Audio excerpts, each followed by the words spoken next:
Hello and welcome back to An Unpolished Earthling. Today we're going to start diving into the book Our Common Future by the World Commission on Environment and Development. And before we get into it, I just want to touch on a couple of other topics first. So today there's a blockade going on, a protest going on at a blockade at Fairy Creek in an ancient growth forest on Vancouver Island. And I wasn't able to make it there today, but it's still on my mind, and it's also got me thinking of how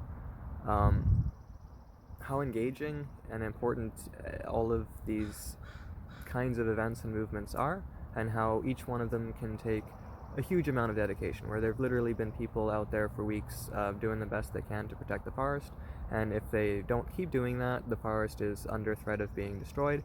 And considering it's a forest that's over 100 years old, the current way we do sustainable tree farming kind of a thing, it's not giving us 100-year-old trees overnight, and if we don't leave them alone for over 100 years, they might never come back, as well as the ecosystems that have been established in that kind of forest. Those are going to lose their homes, and they don't have anywhere to go for the next 100 years to wait for that to return. Just think of chopping down a section of the Amazon rainforest. How long would it take before you get howler monkeys and just all of the huge variety of animals that live there, right? So that's just one example. Obviously I'm tangenting here because this does affect me, but there's also the Black Lives Matter movement, which is tearing a lot of people apart emotionally, as well as literally like lives are being lost. It's a serious issue, and it's an issue that's been going on for well over 100 years that never properly got resolved and is needing to be dealt with, and that's a very huge emotional burden, and obviously a lot of people need to support and focus on that, and that can be totally all overwhelming and consuming of your attention and your emotional capacity for anything else. As well as there's the missing and murdered Indigenous women in Canada and other places as well, and that's obviously a huge problem, literally life and death situation, and it needs to be addressed, and it needs people's support and emotions. As well as there's pipelines going through Native American territories who don't necessarily agree with that happening, and they need support as well. As well as, Tibet's not free, as well as Uyghurs are still being mistreated in China, as well as Falun Gong practitioners are having organs harvested in China. I'm not going to go fact check all of these on you right now. Maybe I will when I edit the video later, but these are all serious issues, and each one of them could take someone's whole life of protesting about, because it is that serious. Then we can move on to how about economic warfare that's cost the lives of over 300,000 people just amongst cotton farmers in India due to invisible market manipulations that most of the world's not aware of, but the people who are affected are literally in life and death situations because of it, and it's unnecessary. It's for the sake of profit that this is happening to people. We could also look at, say, the United Nations Human Development reports and how the latest checkup that they did on it says that we're failing in almost every single category, and things are getting worse. And even with COVID, because COVID has put a strain on the global economy, that also means it's put a strain on the ability for countries to provide aid, and especially medical resources are being strained. So the impact on people not related to COVID, but related to the consequences of how the world has changed because of COVID, is potentially going to be an even bigger burden than the deaths from COVID. I'm not saying that COVID's not an issue or not important and that those deaths don't matter, and obviously we only have as few deaths as we do have because we've taken it so seriously and adapted to it. So I'm not trying to say we should do one and not the other. I'm just pointing out that whilst doing one, we have to acknowledge the consequences we have had on other things, such as the lives of hundreds of thousands of people around the world who are in poverty and need support, and aren't going to get as much support because of the rest of the world struggling. So as you can see, this is just a handful of things I've listed off, but each of them can very understandably take all of someone's attention to focus on.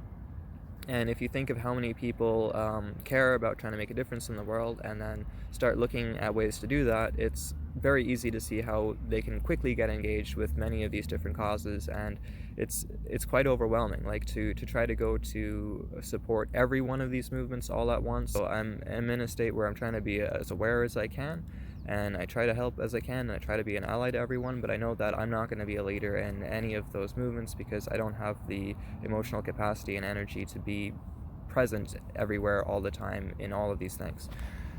Moving on, so why the heck should anyone care about what I have to say? You shouldn't really. It's not about me that's saying it, but if there is an idea that comes out of my mouth that has merit, then I would like that idea to propagate and spread for its own sake. Again, only if it has merit. If there's something that makes sense and you think, hey, that's a good idea, and I want to share that with people, that's why I'm trying to do what I'm trying to do here. And of course, I'm going to be a little bit arrogant about my own perspective because I'm in my own head, so of course I'm going to think my ideas are good, but that doesn't mean that they are, so please forgive me if I seem overconfident in projecting things, but if I didn't feel confident in them, I would never share them, right? So moving on, what are we about to talk about in our next few videos here is this book called Our Common Future. Our Common Future, the World Commission on Environment and Development, and I'm just going to read you the whole back page here because I can't sum it up better than this. So, most of today's decision makers will be dead before the planet suffers the full consequences of acid rain, global warming, ozone depletion, widespread desertification, and species loss. Most of today's young voters will be alive. The World Commission on Environment and Development, headed by Gro Harlem Brundtland, Prime Minister of Norway, was set up as an independent body in 1983 by the United Nations. Its brief was to re-examine the critical environment and development problems on the planet and then to formulate realistic proposals to solve them, and to ensure that human progress will be sustained through development without bankrupting the resources of future generations. Our Common Future serves notice that the time has come for a marriage of economy and ecology so that governments and their people can take responsibility not just for environmental damage, but for the policies that cause the damage. Some of these policies threaten the survival of the human race. They can be changed, but we must act now. Now remember, this isn't some conspiracy theory or some YouTube clickbait article.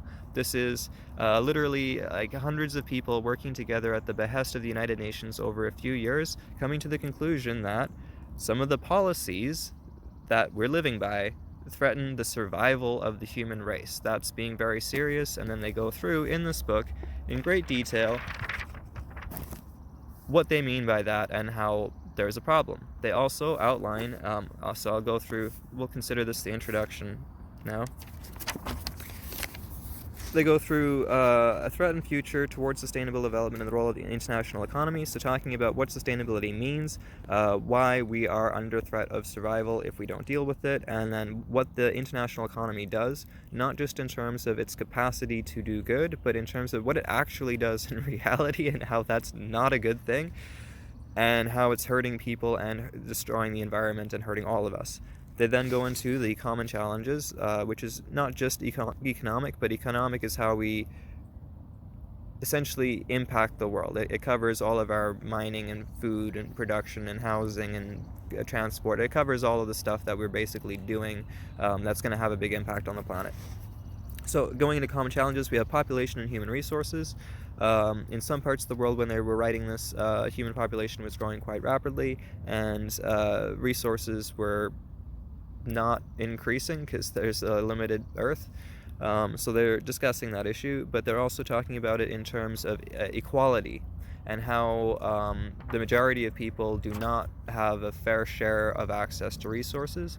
So that's a challenge. Then we go into food security, and how, like, in some places where people could grow food for themselves, they're now growing cash crops for profit instead of growing food, which makes the food insecure.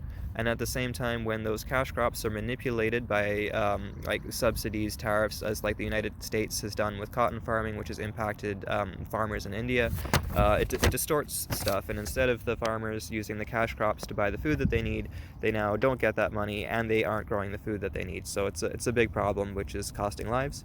Then we go into species and ecosystems, resources for development, energy, choices for environment and development. This was shortly after Chernobyl, so there was a lot of worry about nuclear energy.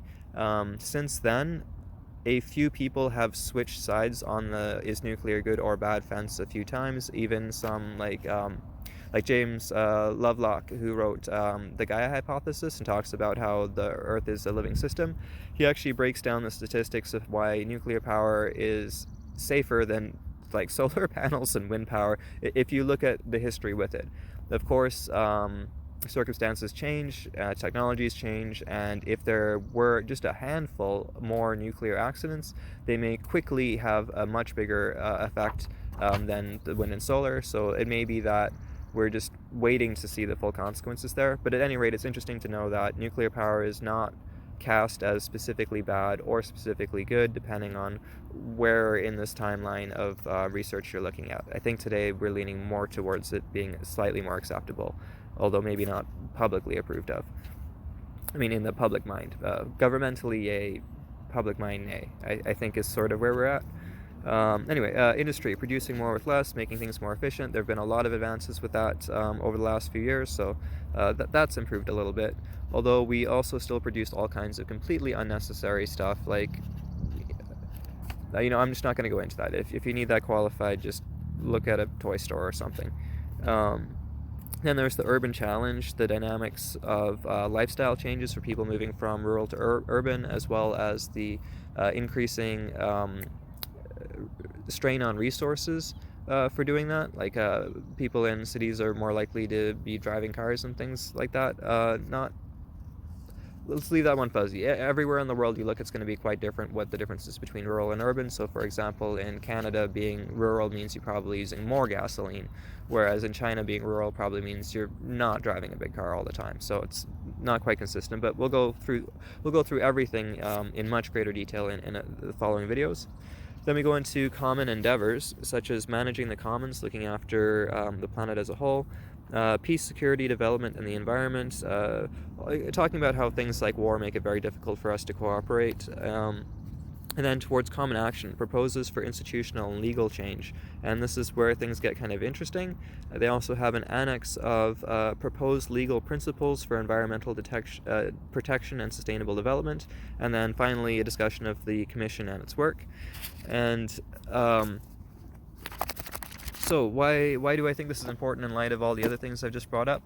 Is essentially what's outlined in this book is not simple. It's not these people are hurting these people. It's not these people are being abused. It's not here's a genocide. It's not even as simple as not simple things like economic warfare, which is causing hundreds of thousands of suicides.